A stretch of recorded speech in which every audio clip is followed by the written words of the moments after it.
Hello sa mga Aries. Ito ang inyong message today. Aries, message para sa inyo today. I need 2 message para sa sign of Aries. Ito ay general reading, guys. Maaring hindi ito makaresonate sa lahat. Okay. Para lang to sa mga taong maaring nandito sa reading. Okay. Aries, this for you. Knight of Pentacles, handa na ako sa anumang adventure na may kinalaman sa opportunity o kaperahan. May plano ka, maybe.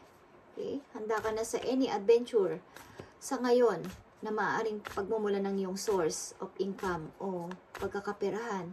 Okay, Aries. Okay, handang-handa ka na talaga, Ace of Cups. Ito ay about sa inyong abundance or okay, 5 of Pentacles. Ayaw mo nang mahirapan. Gusto mo nang magsimula kahit na unknown. Okay, at minamanifest mo to.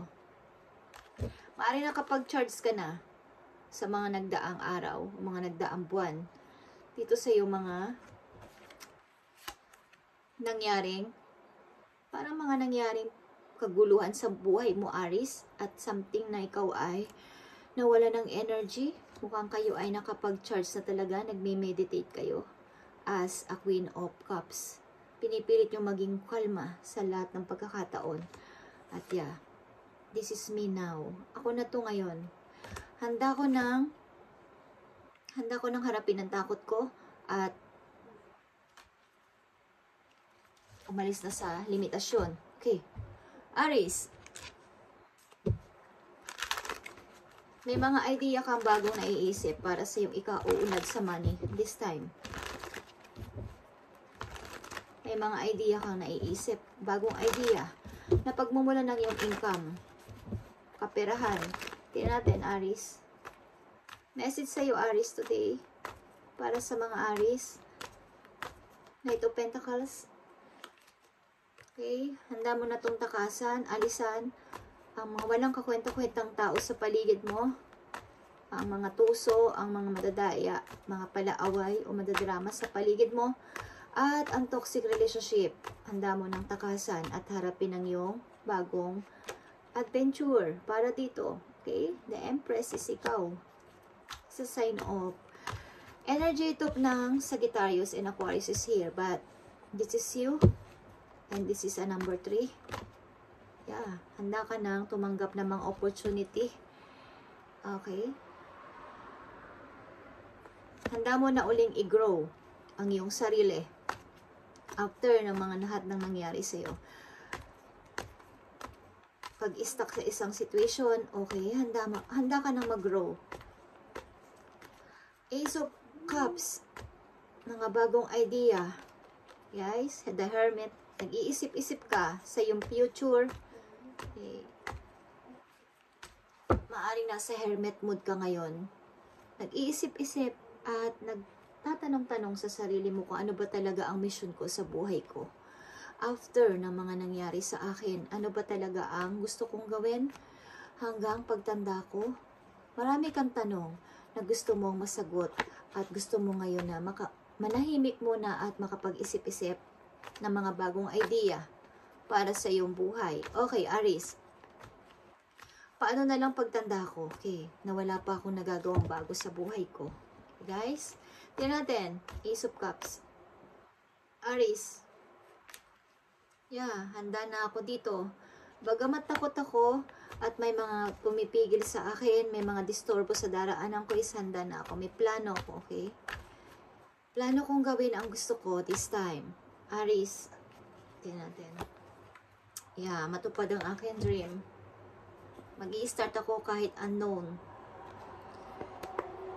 Gagawin ko to lahat. Okay, Ace of Sword. Ace of Cups again.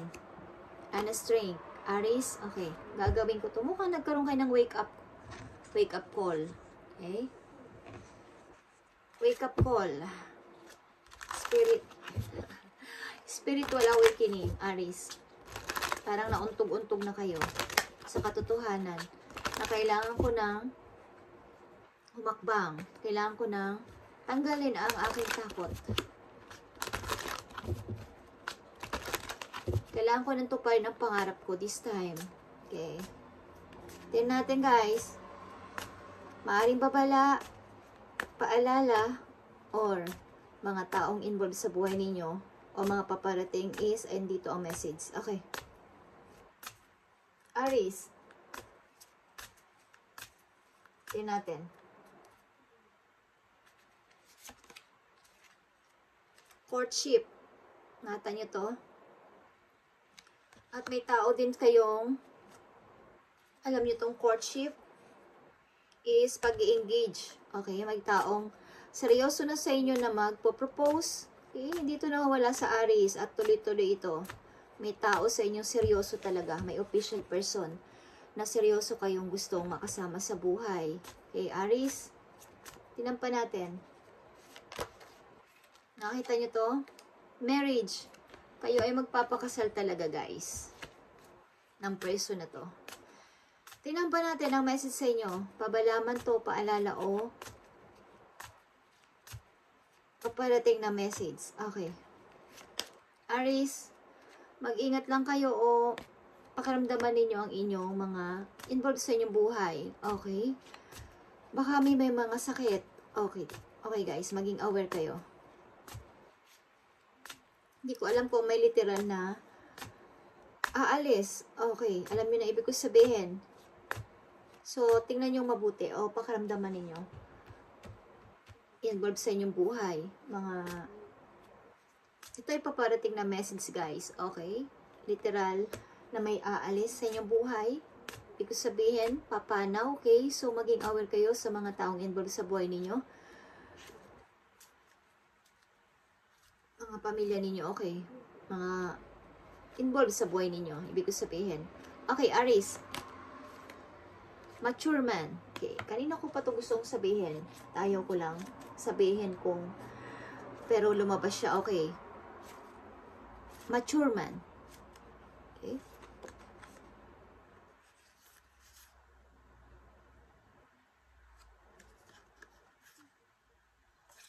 Yeah.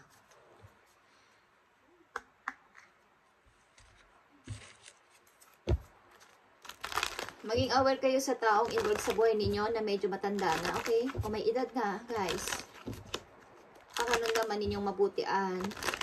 Kamustahin ninyo ang inyong mga kamag-anak. Okay, hindi naman to para ito ay nasa napipiling Aries lang na nandito sa message. Okay, at mararamdaman yan, guys. Kung ito'y para sa inyo. Okay, Aries. Love message dito sa courtship at marriage. Okay? Involved talaga kayo sa seryosong relation, Aries. At paulit-ulit yan. Talagang kayo ay nalalapit na ang ikasal. Hindi ko alam kung buwan na lang ang ihintayin nyo. Okay? 3 to 4 months. Just saying. Ito lang yung nafe-feel ko, okay? 3 to 4 months. Hindi ko alam kung 43. Okay. 34.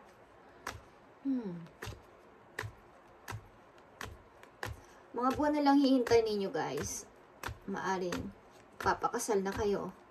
Okay, love message dito sa courtship and marriage. Para sa mga Aries. Makikita nyo to guys. Aba, dalawa pa siya. Make the effort guys. This love is worth taking risks. You are called to move forward. Okay. Hindi ko alam kung kayo ay bati ng person na to, guys. But, ang isa sa inyo maybe is nag-e-effort naman sa relation na to. Kaya nagpapatuloy pa ang inyong relation. Okay, at mapupunta to sa marriage. Nakita nyo to? Divine timing to, guys. Be patient while things are unfolding. This connection is worth the wait. Kailangan nyo maghintay. Kung mahal nyo talaga ang isa't isa, kailangan nyo maghintay. Maaring may mga something reason. Kaya, naaantala ang inyong pagpapakasal. But, ito ay divine timing, guys. Maaring something na kailangan pa maghintay ng mga tamang panahon para yun ang magiging magandang resulta pa ng inyong pagsasama. Ang pagsasama kasi hindi lang naman sa kasal, guys. Kasal yan dito sa lupa. Okay?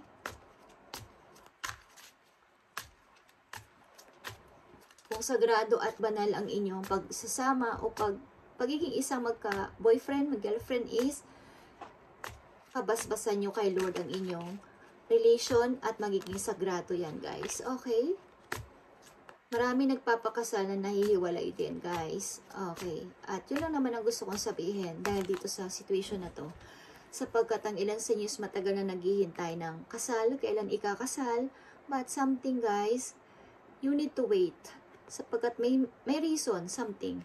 Kung dapat bang kayo ay ikasal, may mga ganong reason, guys. Okay? Kung dapat bang itong tao na to ang mapakasalan nyo.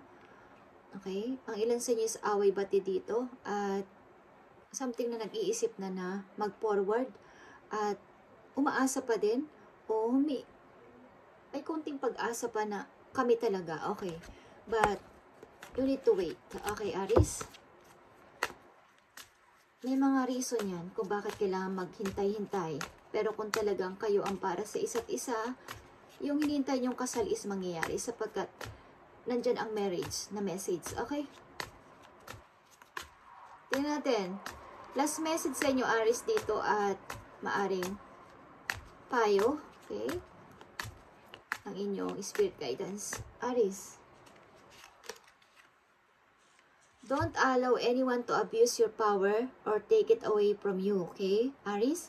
Remember, you will be treated how you allow others to treat you.